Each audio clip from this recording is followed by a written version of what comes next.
Well, hello. Thank you so much for being here, Annika. I'm really grateful for this chance to reflect on the year with you and also introduce you to my audience and my community. You have been a very important part of my year, and I've really appreciated deepening our connection, both personally and professionally. And so I think that we're going to have a pretty enriching conversation, hopefully, for both of us today. Yeah, thank you so Yeah. much for having me. I'm super excited and also excited for you for doing this. This is amazing. You've been a huge support to me in the last year in developing my vision, and indeed we've become also a little bit friends in that whole process, and I'm really happy with that. So thanks for having me. Yeah. Well, I am fascinated by your story, and I myself love entrepreneurship. And so I think that that is an area that we have strong common interests, but also entrepreneurship that hopefully has a positive impact. So I'd love for you to share a little bit with us about your journey. I know you've worked in the VC world originally and then got inspired to start your own company for a period of time, but then also Mhm. realized that there was a time to walk away and possibly do something new. And this year has been kind of a year of venturing into new spaces. So I'd love for you to share a little bit with our audience about that. Yeah, amazing. So, hi everyone. My name is Anieke. I'm originally Dutch from the Netherlands, but I live in Portugal at the moment for 2 years now already. And indeed, my background is in finance and venture capital. So, I've been doing that for more than a decade.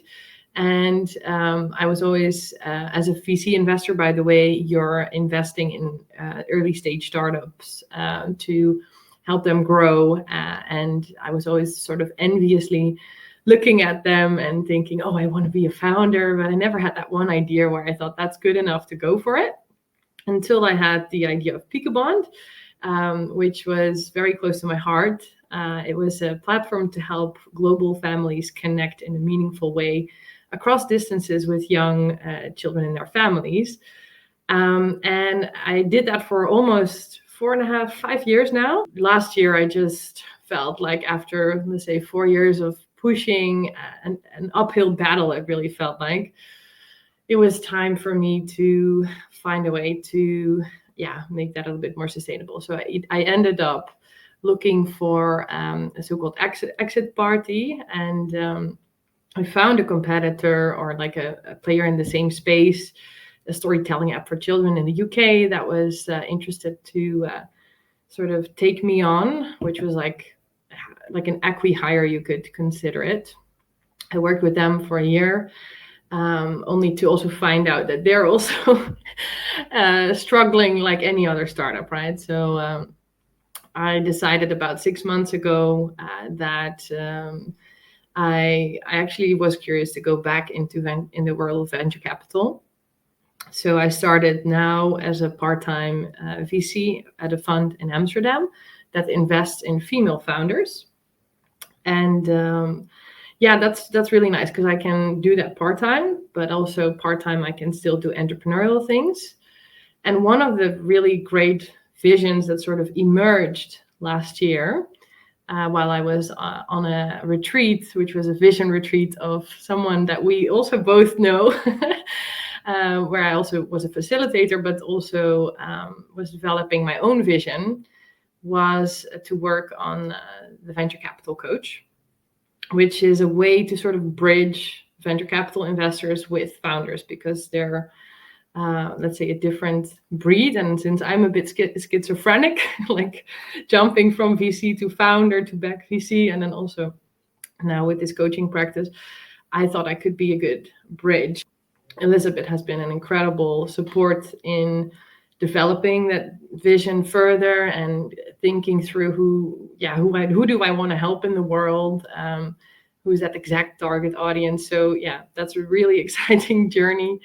And obviously it's a different kind of company than a startup, but it's been really wonderful. Yeah. Well, I'm inspired by your journey in the sense that I feel that you followed the intuitive nudges and not necessarily taken a linear path, and also knew when it was time to start something and knew when it was time to exit something. You know, I think when we have our own ventures, and especially for those of us who maybe haven't had children yet, they can kind of feel like our children. And so it can be really hard to kind of part ways with them and, put them in the hands of someone else. And then also see how that other person might parent our idea. And realize that, it's sometimes time to step away, and, there's a new vision that wants to be birthed through us. And you've been on a journey to kind of exploring what that is. I also think your story is really powerful in the sense that the parallels that I feel in my story and your story is that education is a world that I have worked in, and then I step away from, and then I keep feeling kind of pulled back to. But each time I come back, there's kind of like an expanded vision of how I want to work in that field. And so I love the way that you've kind of ventured back to the VC space. And this was some of our like coaching conversations was, do I want to go back in the VC space and still support kind of these men who kind of are reigning, I guess, in this field? Or do I want to elevate and accelerate other people who maybe are not as visible in this space? And I know that you've really realized that women is an audience that you feel kind of called to nurture and support. Do you want to say a little bit more about that? Yeah. I think one of our sessions that you were coaching me was really about, okay, but what kind of client energizes you most? And there, indeed, I recognize that I get most energy, not just from VCs who want to be more impactful, but specifically, indeed, helping female and underrepresented VCs to get into that space, but also to stay. Less than 20%, I would say, of the senior VC professionals is female. That has to do, obviously, also with the type of work, and maybe that actually already starts earlier in their lives, right? Like if you look at the university, I was also doing a master in finance. There was probably only 20% in the master of finance was female. So maybe it's a matter of writing a children's book about being a VC investor, so that children, when they are younger, especially young girls, know that, a hairdresser or I don't know, whatever female profession there is in the mind of young girls is not your typical path. But you can also become an investor or become a scientist or become a space engineer or whatever. So I think there's still a lot to do there. And I'm super excited that next Monday I'm flying to the UK, and this feels very aligned because I'm invited to speak on a panel on how to keep women in VC. So this feels like a very aligned theme with what I'm also very passionate about. Because I have seen a lot of my peers who, after the struggle of ending up in VC, also leaving VC because when they reach a certain age, they want to start a family, and combining, for example, the high-paced job of being a VC with being a present parent is just not that easy. So I think that could be part of the problem. It could be indeed part of the problem that it starts earlier on. Maybe VCs need more coaching, which is what I provide as well.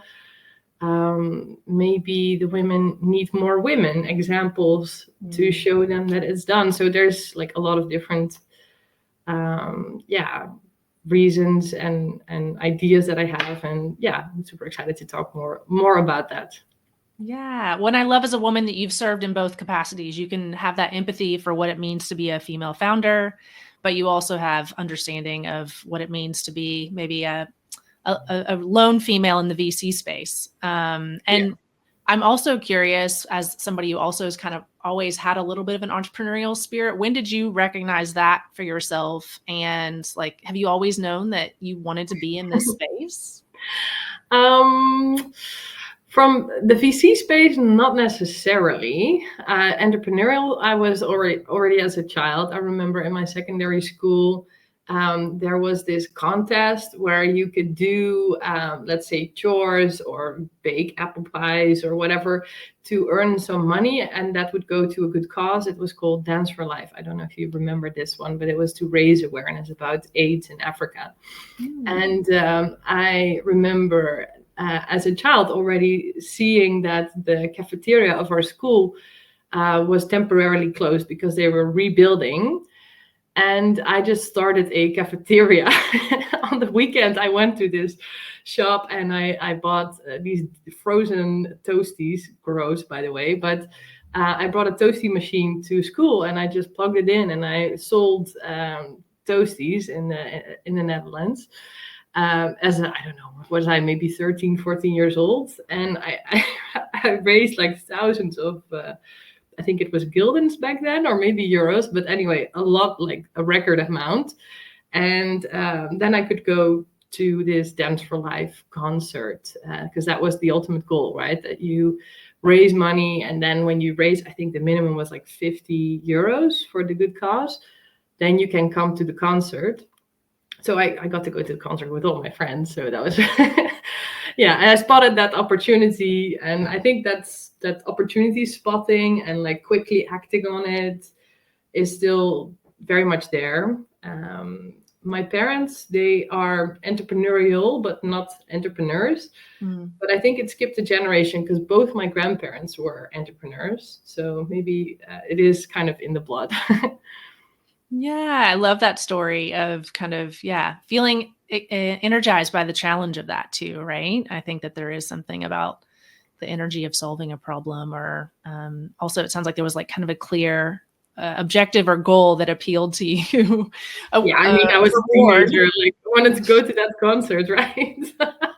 Not completely intrinsically motivated, although I mean, it was for a good cause, right? So definitely also something that was really nice. Yeah, and then I think in terms of when I knew that VC was interesting, actually I only found out that that existed at the very late stage, even after I studied finance.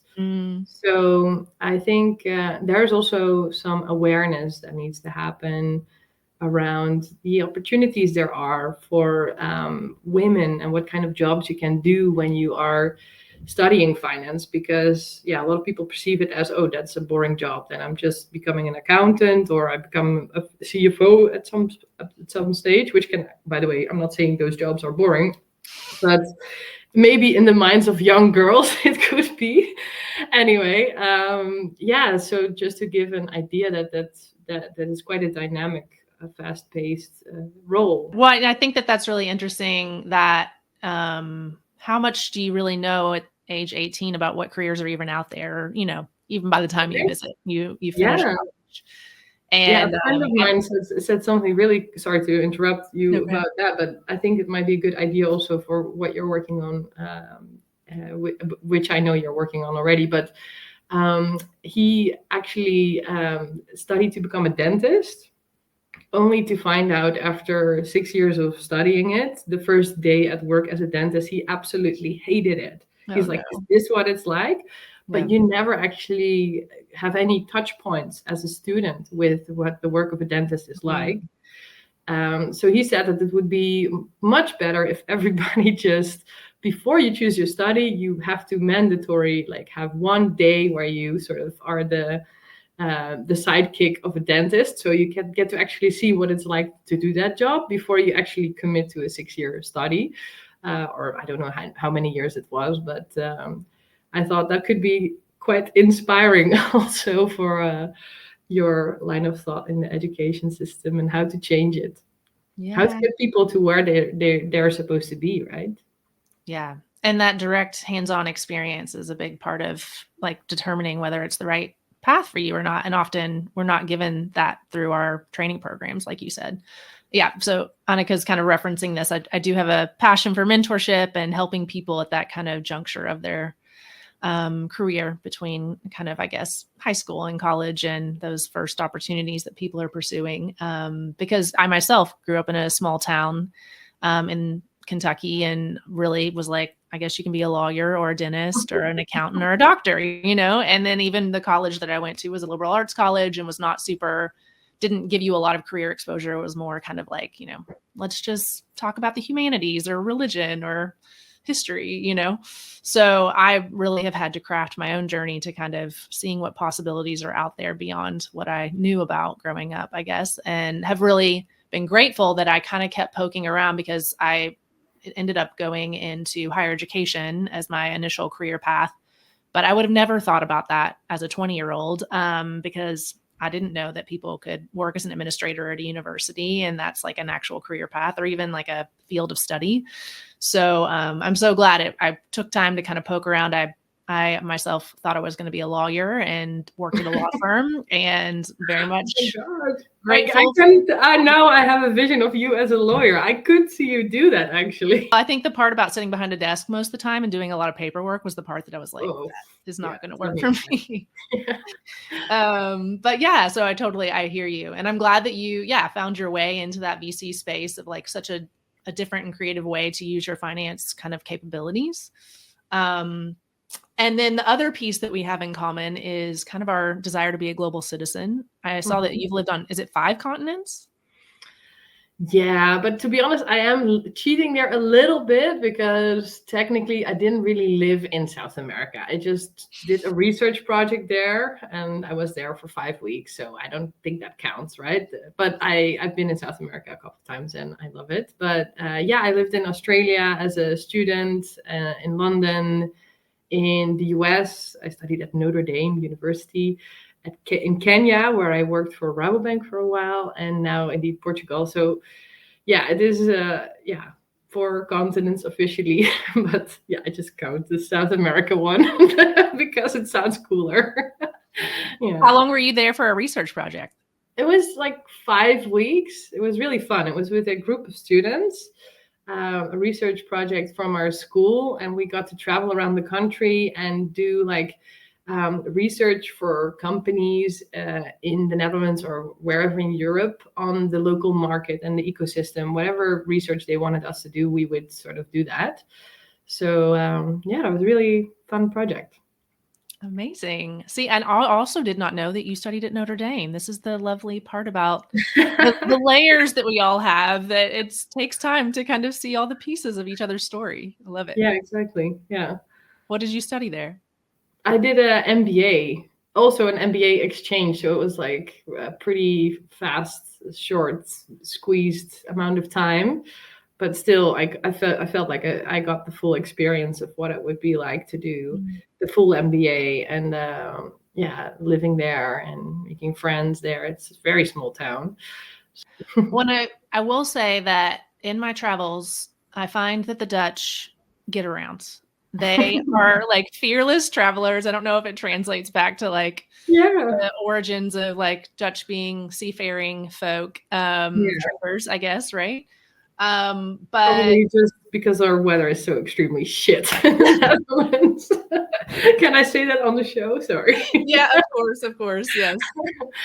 One of the reasons why I moved to Portugal, right? Like it's now really nice and sunny out there, and I'm pretty sure it's already dark in the Netherlands and high chance of rain. So it's a very easy choice. To choose to live in Portugal, not there. Do you feel that you had role models who kind of like showed you like this kind of expanded global life was possible, or is that kind of just something you intuitively kind of pursued on your own?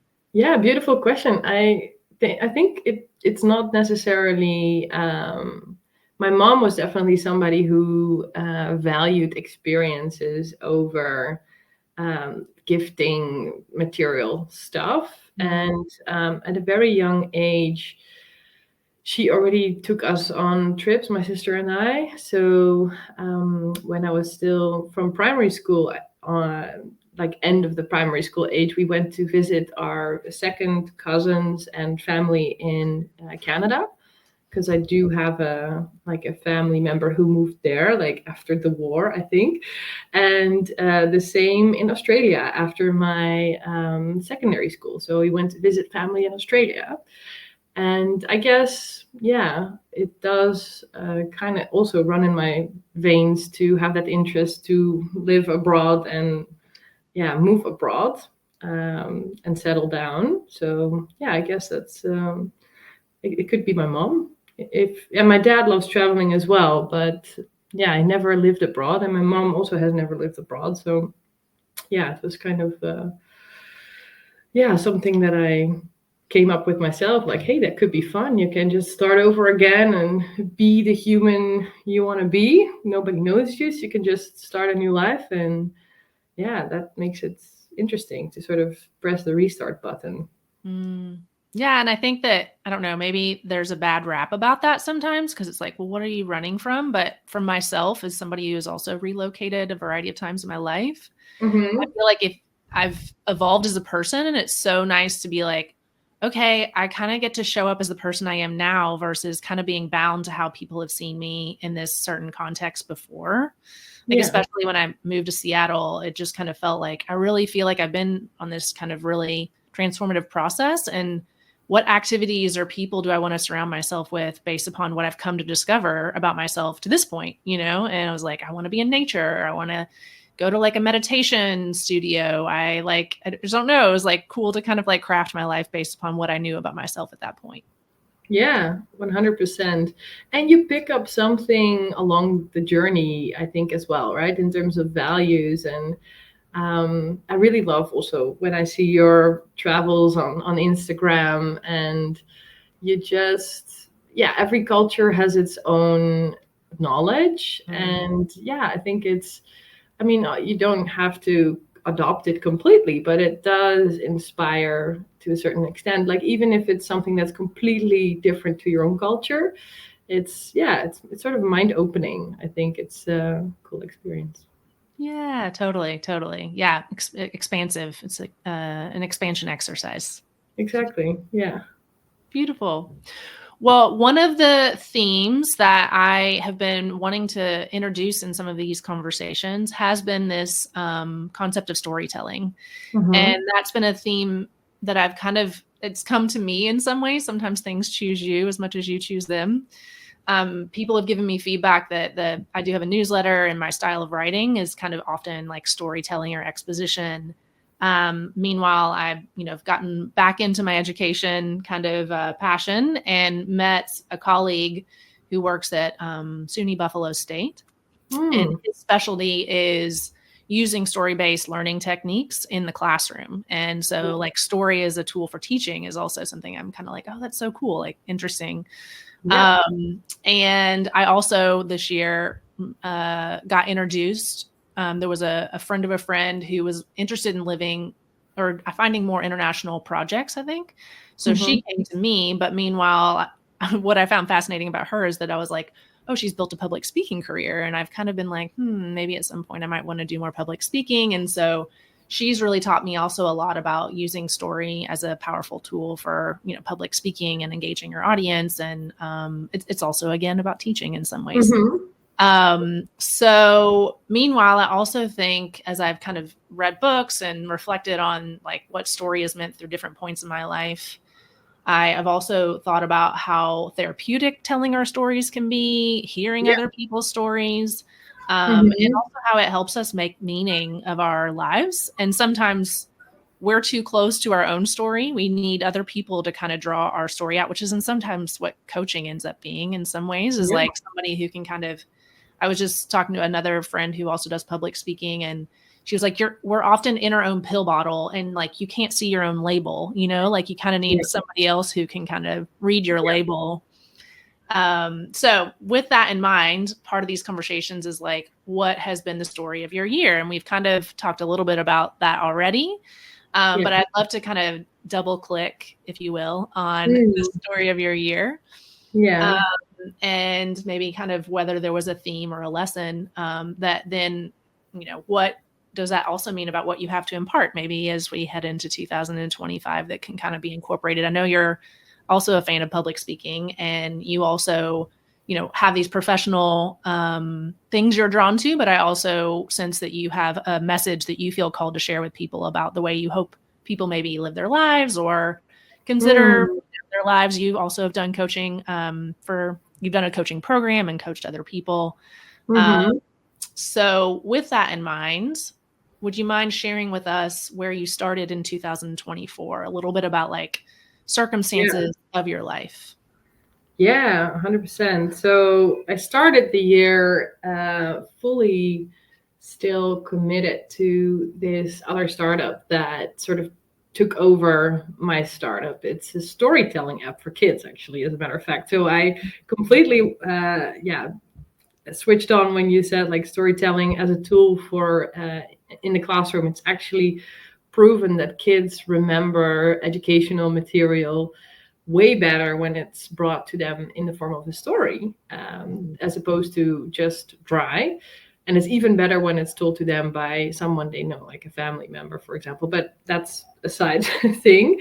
Cool. So in the beginning of the year, I was still working full time with Tel.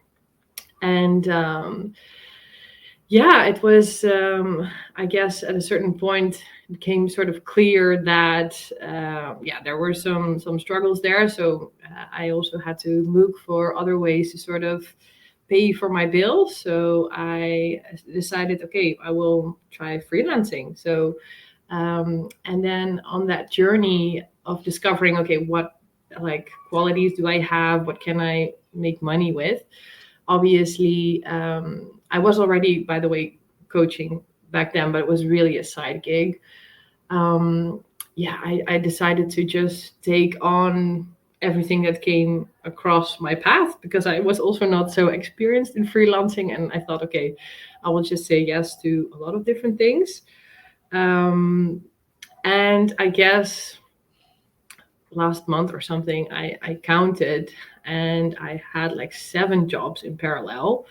And it was just way too much. That's, I guess, a little bit of the climax where I was like, okay, I can't do this all. I really need to start focusing on what I really want and what energizes me and what the world needs. And that's when it dawned on me that I really just wanted to focus on like the VC coach is the thing that I'm mostly passionate about, but that's something that I'm still building up. And it's very much aligned also with the work that I'm doing with this other VC fund investing in female founders. So it feels very much like a win-win that I can combine those two. And I think 2 is doable. Like, I'm very happy to sort of finish a lot of the other things this year, so I can focus on those 2 things. Nice. So this was kind of a new experience for you to, explore managing different projects. And there was some time during the year where you thought, I kind of overextended myself. But how else would you have known how many projects you could take on, right? Until you said yes to a variety of things. And also, like, I know towards the beginning, even when I believe this is true, you can confirm, you still had this vision of like this VC coach might be the thing that you're most interested in, but you were still kind of considering these other projects or possibilities just from a sheer like, well, let's see how we can kind of generate these revenue streams that are important. Exactly. Yeah. I've spoken to some other, let's say, successful coaches, and it does take time to build up a practice. So obviously, like, I have a lot of ideas on how I can do that more full time, but I do think that's not something that I can start like that. It's something that takes a few years, and also, I guess, sometimes also a little bit your more experience as well, right? So that's something that I can still see myself do in 20 years, so to say, and not something that I would be necessarily like, for example, with a startup, you give yourself maybe a year to go fully for the startup, and if it doesn't work out, then you stop, and if it works out, then maybe you still continue, but you also stop. So I think in that sense, I'm also a little bit more patient with this VC coaching endeavor than compared to this fast, like, pressured startup kind of company. Well, that is very interesting. I kind of do want to dig into that a little bit, because I actually just had a conversation with another friend who was saying, I've had, I guess, multiple people who've said, like, the VC space does put such pressure on accelerated growth and sometimes unreasonable expectations in terms of either timeline or revenue. And that a lot of people, or maybe a number of people are like, I don't really want to take VC money because I actually don't want to feel put on that type of pressure or timeline. And so it's interesting that like you're in that space while also, even as you're kind of developing your own concept, wanting to let it more naturally and organically evolve and trust the timing of kind of that coming together without putting too much pressure on it. I don't know, how does that work for you when you're in the VC space and you see that like kind of mindset? Is that something you feel called to challenge or? Oh, 100%. I think this unicorn chasing attitude where it's either like $1 billion company or it's a fail, it's becoming more criticized. So you do see more funds existing that are, let's say, focused more on either zebras, which are companies that are more focused on impact. So they typically don't have that exponential growth, like the hockey stick kind of growth, but they grow more financially and also from impact perspective more sustainably. Or you also have some interesting funds that are focused on more calm growth. And for example, there's one in the US, Calm Fund it's called, and they really focus on a niche that's not very hot, hyped startups, but like startups that are in a sort of hidden champion area that are growing less hard, but also have less chance of failure. And as an investor in female founders, we also see that women tend to, I don't want to generalize, of course, but we tend to build companies that take less risk, but also are on the long term much more sustainable and profitable. So the statistics do actually say that investing in women is something that really pays off because, let's be honest, women just tend to bullshit a bit less than guys. So we're not that good at it. So I think, not all women, of course, but yeah, I think that's one of the things that I've noticed. And we've had some really interesting discussions also in the fund that I'm at now. Like, shouldn't we also give a chance for different kind of companies to be funded? Maybe not the ones that are very competitive, where all the VCs are sort of hanging around them, eager to invest, but the ones that are overlooked. And that's actually maybe the hidden gem. So yes, I would like to challenge that model in VC. And maybe that's indeed also why with the VC coach, I am just taking it slow and letting it come to me a little bit more than chasing it. I have learned that a lot from actually my startup Pikabond. I felt like I was chasing a lot, and it is a lot of wasted energy as well. And I guess I wanted it so bad that it was almost like I couldn't really be objective anymore. And I saw this video of this Olympic sports professional sports athlete. I think she was from Australia, a running athlete, and she said so beautifully, there's a really fine line between wanting something and not needing it. Just feeling like, hell yeah, I really would love this to work and I'm going to give it my best shot, but not needing it for feeling like you need to prove something to yourself or to anyone in the world. And I think in hindsight with Pikabond, I felt like I needed that win. I needed to make that successful. And ultimately that sort of backfires a little bit. So yeah, with the VC coach, I don't need it as much. It's like, oh, yeah, I want it, but it's also not like I need it. I would be awesome if it works. But yeah, bit different energy, it feels like. That's really beautiful. I am really, thank you for sharing that. I like feel it like makes me emotional to hear that because interesting. when I was in Seattle, I was invited to this networking event of these very high-powered women. And it was this very like, it was like kind of like a club that you got invited into because they were like, you're one of us, or, and like one of the Chief Sotomayor was like part of this group, which is like, one of our Supreme Court justices, like that's the caliber. And so I felt really honored to be included. And I was like basically there to kind of like help. I wasn't like one of the participants, but, I was invited like, I think you might be inspired by meeting all these really powerful women. And I basically got there and I was kind of like, this isn't clicking for me. And I'm surprised that I'm not actually inspired. And what I realized walking away from it is like, I feel like the majority of these women are successful because they're hustling for their worth. And that to me is like not really that attractive, like, or not really that inspiring to me when you see what's underneath someone's motivation to succeed. And so I think that's been really powerful for me to kind of continue to unpack my own, how am I extracting my like desire for success from my feelings of self-worth. And I've definitely pursued a lot of my self-worth through being successful or seeking to be successful at different points in my career. And in some ways, I think we also talked about this in one of our coaching sessions where you acknowledge like there's a fear of not being successful.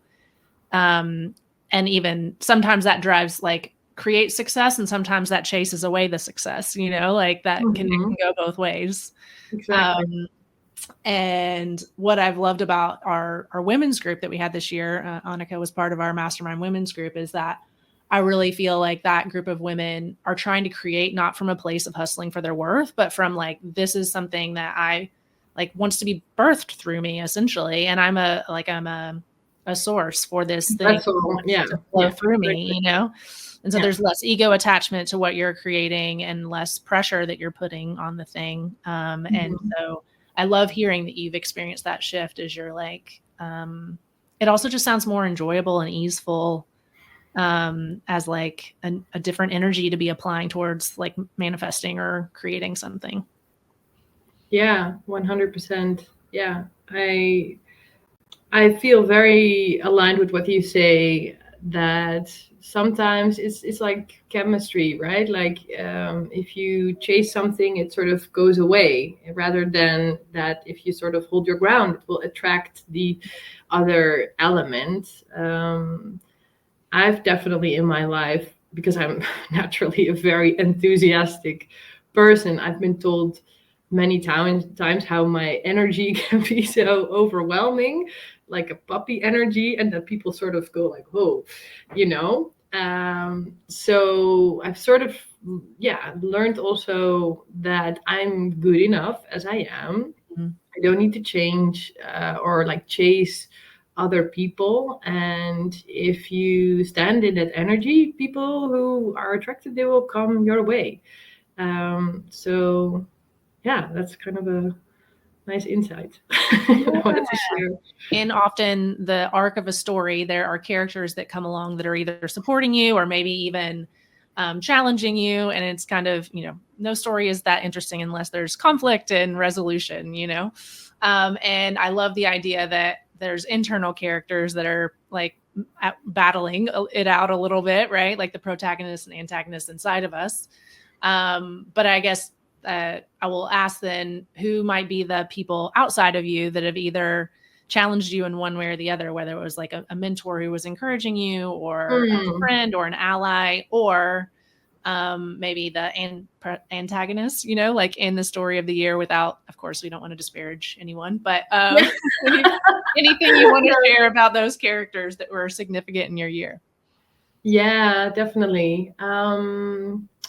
I think if I may answer the protagonist honestly, and it's not to suck up to you, but you've been my protagonist. So you felt like a real great support. And even after we've ended our, let's say, mastermind circle, I felt that we could really help each other, let's say, with our accountability and just keep the flow going. So in that sense, I'm really, really grateful to have you. Antagonist may be a little bit harder to answer, but maybe it's a made up person in my mind. Typically, old male, white partner near to retirement age, who sort of, in my mind, resembles old fashioned venture capital industry. Um, and last week or 2 weeks ago, actually, I was at a web summit in Lisbon, and I organized a workshop for female VCs. And it was a workshop on how to optimize your energy to maximize your returns. Completely different, like tension there, right? And I started the session with a meditation. And the night before, I just couldn't sleep because I thought, oh my God, all these VCs, they're not going to be open to a meditation or breathwork or whatever, because they're very rationally oriented people. And yeah, that's just going to be terrible. And it was a workshop for women in VC, so I guess that made me a little bit less nervous. I don't think I would have dared to do it in a group of typical VCs, I guess. Um, but everybody really liked it. I got a lot of really great response. And I think what we tend to forget, including me, is that, yeah, VCs, they are human too, right? They're not a robot or super rational people. They have also emotions. They just are maybe not used to tuning into them that much during work, because we only tend to use, let's say, whatever is below like above the neck, and nothing else, no other senses or emotions or things in our body. So I think that was sort of a success. But indeed, like, I have a made up person in my mind, who's the antagonist. And I've met them in the past. I just, they're not my typical coach clients either. So but they are eventually also needed to change it, right? Because they are the decision makers as well. Gosh, So man, I'm really glad you shared that, because I feel like that is probably the truth for a lot of us, that it's like a persona in our mind that represents like that. It's the extension of the critical voice in some ways, but then it gets like personified through, these different people. I mean, I still have my critical voice is still like, I'm in middle school band, and like there's this like girl in the audience who's like, who does she think she is? She like thinks she hot shit. And I'm like, oh yeah, no, I should like tone things down, because I don't want to be the one who's receiving that criticism. So if I'm just not public or like in front of people, then I can't receive, like people can't throw that at me, So I do totally get, and I understand that you're in the VC space where it is dominated by like a persona that might not resonate, or you perceive that they would not resonate with some of the things you feel called to share. But I love that you had the courage to do that meditation and like challenge that voice. Yeah, exactly.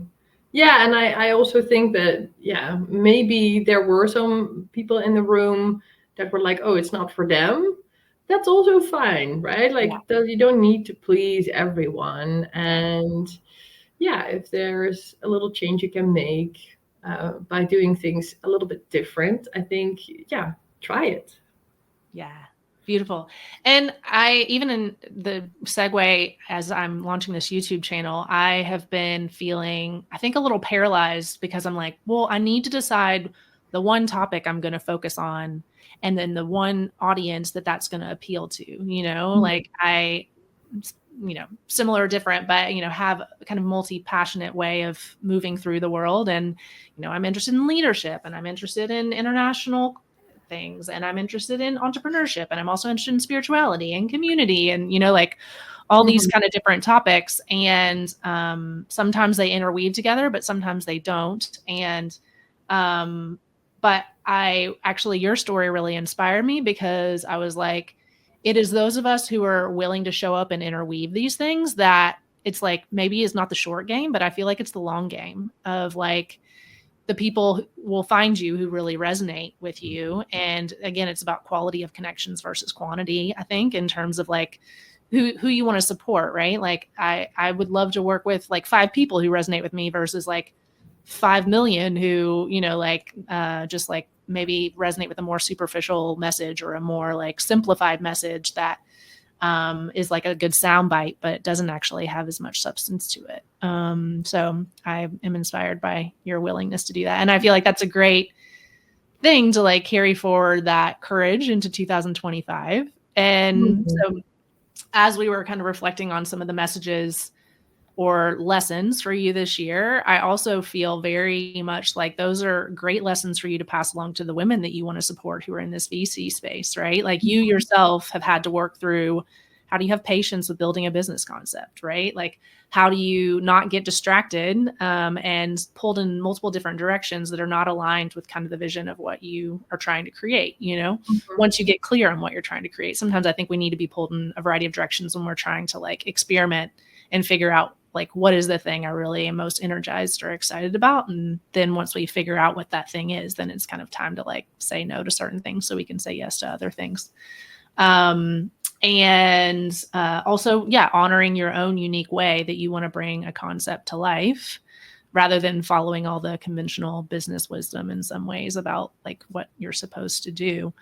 What do those resonate in terms of what you feel called to share with some of the people you hope to serve, or like what else feels resonant and true for you in terms of like, this is my lived experience that now I get to pass along to others, Yeah. Ooh, that's so good. I love that paraphrasing of yours, and you said it in a better way than I did. So I think 100%. And when I have to be very honest that I'm not really good yet at saying no. It's really a process for me.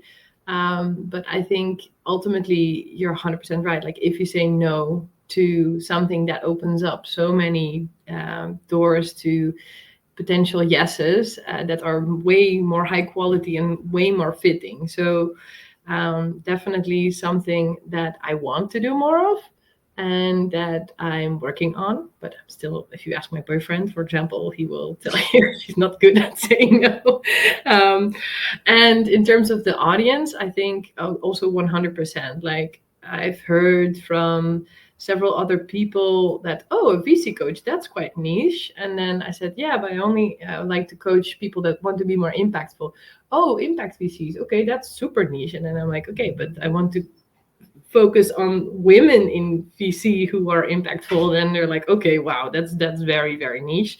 But still, I think that's very clear. And if that's that clear, then when I come across those people, they are also like, okay, well, that person understands, and then I guess there's also more attraction and even more of a fit. So and with respect to what you mentioned about the multi-passionate, 100%, like we should be trying multiple things, experimenting and having that growth mindset, and some things work out and some things don't, and I really love that. So I also try out new things in my personal life, like I go singing or I go surfing or whatever it may be, and that gives me a lot of energy, like new stuff. So yeah, I think that's all very much on point. So maybe the thing that hasn't been covered yet is aligning your personal passion with whatever you're doing also in your work. So that's something that I really want to try to get out of the clients that I'm coaching, because yeah, obviously they are not necessarily the founders of the VC funds that they are working for, or they might be, but yeah, really understanding, okay, but where does my story, where if you're talking about this narrative practice, sort of weave into the story of this company or this initiative that I'm working for? And that's where I think that narrative practice can also be very helpful. but indeed like aligning people with their personal and work mission as well. Yeah. Well, and I love that because I feel it's easy to kind of be compartmentalized, like be one person in one setting and one person in another. And the more we can kind of start to feel in our integrity, and kind of showing up consistently in both places where there's a little bit more kind of integration, I think that I've found that to be a scary and also very rewarding journey. Yeah, I agree. Yeah. Yeah, I think life is too short to just do work because it pays the bills, right? Like we spend so many hours a week working, might as well do something that you love and that you feel passionate about and that aligns with your personal mission. So, yeah, how can you integrate those two? I think that's a beautiful question that I want to work on with the people that I work with. Yeah, beautiful. Well, if you are open to it, I'd love for our kind of closure to pull a card together and see if there's any messages that come through either about the story of 2024 or what might be kind of drawing you ahead towards 2025. Especially, we have time for more reflection in the month of December. So I'm sure you'll have more insights. How does that sound? Great, let's do it. Okay, awesome. I just got a new, this feels very perfect, Goddess Power Deck. Ooh. And so I feel like it is the embodiment of what I've said was the theme of my year, which was strength and softness. And so that feminine power. So I will do a little shuffle and then I'll let you tell me kind of when to stop. All right. Stop. Okay, stop. Yes. Okay. Oh, I love this. Okay, this is the card that came up. Uzume. Humor. I can't read the other thing. What does it say? It says humor. Oh, humor. Love it. Yay. You look so happy and joyful. Yeah, definitely. And that crown situation she has is like bonkers. She's a queen. So these are goddesses from all different types of religions and different like parts of the world, which is also kind of cool for that cross-cultural enjoyment that we share. Yeah. So Azume, let's see, what do we need to know about Azume? I will tell you what resonates already. Yes. Definitely today when I was still giving sort of advice to a startup that I'm coaching, I was saying that the one thing that they really need to do is enjoy the ride. Because you never know when it's over, so you might as well enjoy it. So I think humor for me is really a healing thing, but also a thing that keeps me sane. I make very bad dad jokes, ask all my friends, and I just love it. I have sort of that tendency to do that. And actually, I've been once given the feedback during a performance review that I make too many jokes at work. Like, interesting. Yeah. And I've always thought about that. And I was like, yeah, thanks. But that's one of those feedback thingies that I think I will just say thank you. That says more about you than it says about me.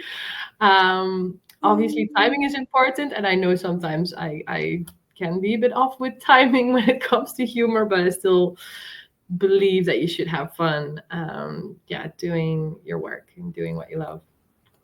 Amazing. I love that. Man, a whole other conversation I'd love to have about feedback and how often it's a projection of things that we don't need to take on. So that totally is a good example. And I'm so glad you were like, yeah, that's gonna put that over here. Thank you. Yeah, exactly. Well, and I feel like this really appeals to that part that you said, like your little girl who's just like, don't take yourself so seriously, and just like experiment and play. And just like what you were saying about what you want to help other women with is like this, like integrating their more personal side and like your willingness to try new things, like whether it's like surfing or, like singing or just kind of like, having more levity with all of it. So the message says, when the joyful Japanese goddess of laughter and mirth, Zume, enters your day, be playful and cultivate good-natured humor. Laughter is the best medicine and exceptionally healing at this time.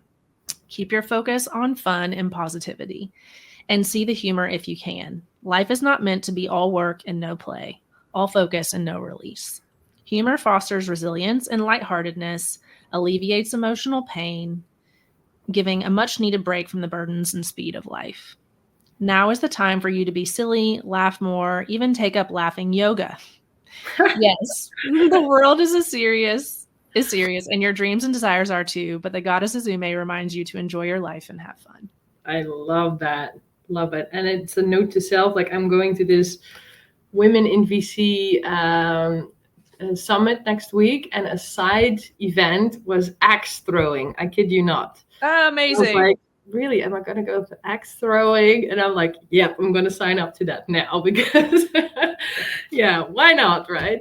And I feel like when you play with people, everybody is dropping their guard more. And I feel like the connections you form, especially when there's like some professional association to what you're doing, like, Yeah, and you form more authentic connections because it's like you're playing 100%. together, you know? So I love that. Exactly. Beautiful. Well, thank you. I'm glad that was a resonant message for you.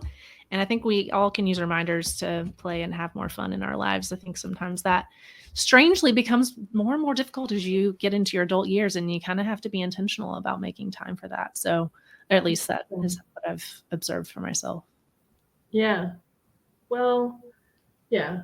For me, I don't know. I've always stayed a little bit like that puppy. Maybe a little bit more timed, but definitely, I want to stay playful forever. Yeah. Well, you were saying, like that enthusiasm that you feel like sometimes overwhelms certain people, the right people will be drawn to it, you know, and like honor that and share that as part of your magic. I think that that's a big part of what you have to offer your clients too. Thank you. Let's stay playful. Let's stay playful.